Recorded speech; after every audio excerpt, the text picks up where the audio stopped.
Et je voudrais exprimer deux préoccupations majeures à la veille de la prolongation pour 2 ans de la durée d'exécution de ce marché, c'est-à-dire jusqu'au 31 décembre 2017. Première préoccupation, elle réside dans le basculement entre le service actuel et le futur service à partir du 1er janvier 2018. Mon sentiment, c'est que rien dans les dispositions de transition ne me semble garantir à 100% une capacité de maintenir cette continuité de service.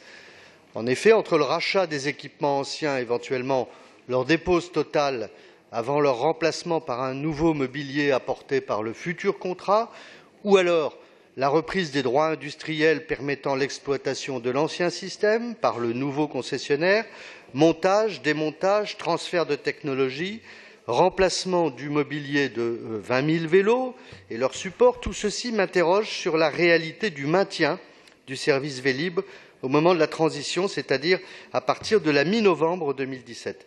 Et pour le dire autrement, j'ai très peur que l'on soit en panne de Vélib' pendant 6 mois entre l'hiver 2017 et le printemps 2018. Et je trouve que l'avenant sur ce sujet manque de précision et de vigilance.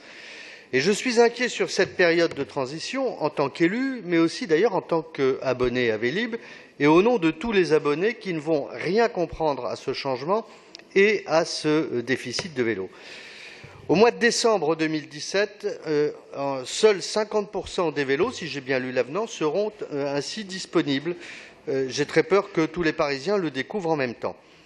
La deuxième inquiétude découle du bilan financier du contrat précédent, car la seule activité de Vélib' est très largement déficitaire, entre 41,2 millions de charges d'exploitation pour seulement 14,4 millions de recettes et d'abonnements, ce qui fait 26,8 millions de déficit aujourd'hui. Et même si je rajoute à ce calcul les 10 millions d'euros au titre de la participation de la ville versée depuis 2011, le déficit reste difficile à évacuer d'un revers de la main.